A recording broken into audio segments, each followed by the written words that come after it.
Mutual fund investments are subject to market risks. Read all scheme related documents carefully. अब आपको mutual funds के बारे में पता हो ना हो, ये डिस्क्लेमर जरूर सुना होगा आपने। लेकिन क्या एक इन्वेस्टमेंट करने से पहले इतना जानना काफी है? शायद नहीं। तो चलिए जानते हैं म्यूचुअल फंड्स के बारे में। हेलो गाइस, मेरा नाम है कुशाल और आप देख रहे हैं मेरा चैनल हसल एंड लर्न, जहां पे हम हर रोज कुछ नया सीखते हैं अपनी लाइफ को थोड़ा और बेहतर बनाने के लिए। और आज की इस वीडियो में हम म्यूचुअल फंड्स के बारे में बात करने वाले हैं। अब इस वीडियो में हम 4 टॉपिक्स कवर करने वाले हैं। पहला, म्यूचुअल फंड क्या होता है। दूसरा, क्या आपका पैसा सेफ है। तीसरा, म्यूचुअल फंड में आपके पैसे कहां इन्वेस्ट होते हैं। और चौथा, कितने टाइप्स की म्यूचुअल फंड्स होते हैं। अब म्यूचुअल फंड्स के कई सारे डेफिनेशन हैं, लेकिन मैं सिंपल वर्ड्स में आपको एग्जांपल से समझाता हूं। फॉर एन एग्जांपल, सोचिए आपको एक फंक्शन ऑर्गेनाइज करना है। अब ये फंक्शन आप 2 तरीके से ऑर्गेनाइज कर सकते हो। या तो खुद पूरा पैसा लेके खुद ऑर्गेनाइज कर सकते हो फंक्शन, या फिर किसी दूसरे को हायर कर सकते हो उस फंक्शन को ऑर्गेनाइज करने के लिए। अब जब आप पूरा पैसा लेके उस बंदे को देते हो, अब वो बंदा डिसाइड करता है कि कहां पे कितना पैसा लगने वाला है और कैसे ये फंक्शन कंप्लीट हो सकता है। आपको उससे बस इतना मतलब होता है कि मेरा फंक्शन हो जाना चाहिए। अब म्यूचुअल फंड्स भी कुछ ऐसी ही चीज है। यहां पे आपको किस बॉन्ड पे पैसा लगाना है, किस शेयर में पैसा लगाना है, ये सोचने की जरूरत नहीं पड़ती। आप अपना पैसा एक फंड मैनेजर को देते हो और वो फंड मैनेजर डिसाइड करता है कि आपका पैसा कहां जाना चाहिए ताकि आपको इंटरेस्ट मिल पाए। अब इसके बदले वो फंड मैनेजर आपसे कुछ चार्जेस डिडक्ट करता है, जिसको हम कहते हैं एक्सपेंस रेशियो। अब अलग अलग म्यूचुअल फंड्स के अलग अलग एक्सपेंस रेशियो है, लेकिन ये नॉर्मली 1 to 3% के बीच में ही होता है। तो अब सबसे इंपॉर्टेंट क्वेश्चन आता है कि क्या आपका पैसा सेफ है। अब इसका 1 वर्ड आंसर है हाँ। हाँ, मैं इसलिए कह रहा हूं क्योंकि अगर आप कुछ पैसे इन्वेस्ट करते हो म्यूचुअल फंड कंपनी में, तो वो म्यूचुअल फंड कंपनी आपका पैसा लेके भाग नहीं सकती। अब इसका सबसे इंपॉर्टेंट रीजन ये है कि सेबी डिसाइड करती है कि कौन म्यूचुअल फंड कंपनी खोल सकता है, और इसीलिए आपका पैसा लेके कोई भाग नहीं सकता। लेकिन एक चीज याद रखिए कि मार्केट के उतार चढ़ाव से आपका पैसा सेफ नहीं है। अगर मार्केट बहुत ज्यादा गिर जाता है तो शायद आपको नुकसान भी हो सकता है। अब दूसरा इंपॉर्टेंट क्वेश्चन ये आता है कि ये पैसा कहां इन्वेस्ट होता है। अब या तो ये पैसा इक्विटी में इन्वेस्ट होता है, यानी शेयर्स में इन्वेस्ट होता है, या तो ये प्रॉपर्टी में इन्वेस्ट होता है, या तो गोल्ड में इन्वेस्ट होता है, या फिर गवर्नमेंट बॉन्ड्स, इन चीजों में इन्वेस्ट होता है। तो चलिए अब जानते हैं म्यूचुअल फंड्स कितने टाइप के होते हैं।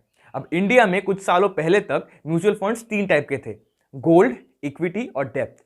लेकिन कुछ सालों पहले एक नया म्यूचुअल फंड रिलीज किया गया था इंडिया में, जिसे हम कहते हैं रीट्स। लेकिन इसके बारे में हम किसी और वीडियो में डिस्कस करने वाले हैं। आज के टॉपिक रहने वाले हैं गोल्ड, इक्विटी और डेप्थ। तो सबसे पहले आता है डेप्थ म्यूचुअल फंड्स। अब डेप्थ म्यूचुअल फंड्स में आपका पैसा डेप्थ एसेट्स खरीदने में इन्वेस्ट होता है। अब नॉर्मली इस म्यूचुअल फंड में शॉर्ट टर्म के लिए इन्वेस्ट किया जाता है, जैसे 3 महीने से 12 महीने तक। अब डेप्थ म्यूचुअल फंड्स के अंदर कई सारे म्यूचुअल फंड्स आते हैं, जैसे कि ultra short term fund, liquid fund, long term fund, mid term fund, MIPs यानी मंथली इन्वेस्टमेंट प्लान्स। लेकिन इस वीडियो में हम अल्ट्रा शॉर्ट टर्म फंड्स और लिक्विड फंड्स के बारे में बात करने वाले हैं। लिक्विड म्यूचुअल फंड्स में आपका पैसा शॉर्ट टर्म बॉन्ड्स में इन्वेस्ट किया जाता है, और इसीलिए इसका एवरेज मैच्योरिटी टाइम 3 महीने का रहता है, और साथ ही में इसका लिक्विडिटी भी अच्छा रहता है, यानी आप जब चाहे पैसे निकाल सकते हैं। और वहीं पे अल्ट्रा शॉर्ट टर्म फंड्स का एवरेज मैच्योरिटी टाइम रहता है 9 महीने का, और इसमें नॉर्मली रिस्क थोड़ा कम रहता है। गोल्ड म्यूचुअल फंड, अब इस म्यूचुअल फंड में आपके पैसे का एक्चुअल में गोल्ड खरीदा जाता है, और उस गोल्ड का प्राइस हर दिन ट्रैक होता है। अब इसको हम गोल्ड एक्सचेंज ट्रेडेड फंड कहते हैं, यानी ETF कहते हैं। अब बारी आती है इक्विटी म्यूचुअल फंड्स की।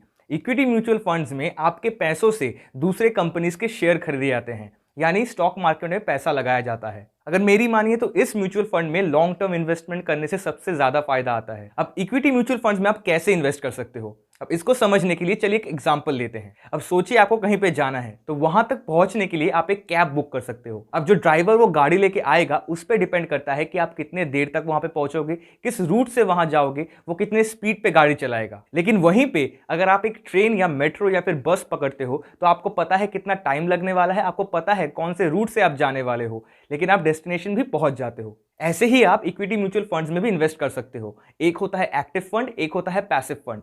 अब एक्टिव फंड में एक फंड मैनेजर डिसाइड करता है कि आपका पैसा किस कंपनी के शेयर पे लगना चाहिए, कितने स्पीड से वो पैसा बढ़ेगा और कितने दिन में वो पैसा बढ़ने वाला है। वहीं पे पैसिव फंड्स में आपका पैसा इंडेक्स पे लगाया जाता है, जैसे सेंसेक्स, निफ्टी 50, ऐसे इंडेक्स पे पैसा लगाया जाता है और इंडेक्स के साथ ऊपर नीचे करता है। अब मैंने बस 2 ही एग्जांपल्स दिए, निफ्टी 50 और सेंसेक्स। इसके अलावा भी बहुत सारे इंडेक्स हैं जो दूसरे कंपनीज की ग्रोथ एंड डीग्रोथ ट्रैक करती है।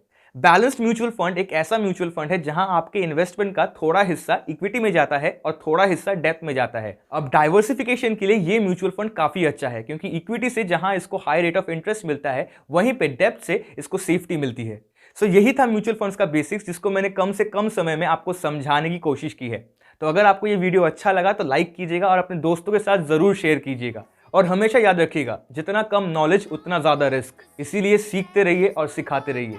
Until then, hustle and learn.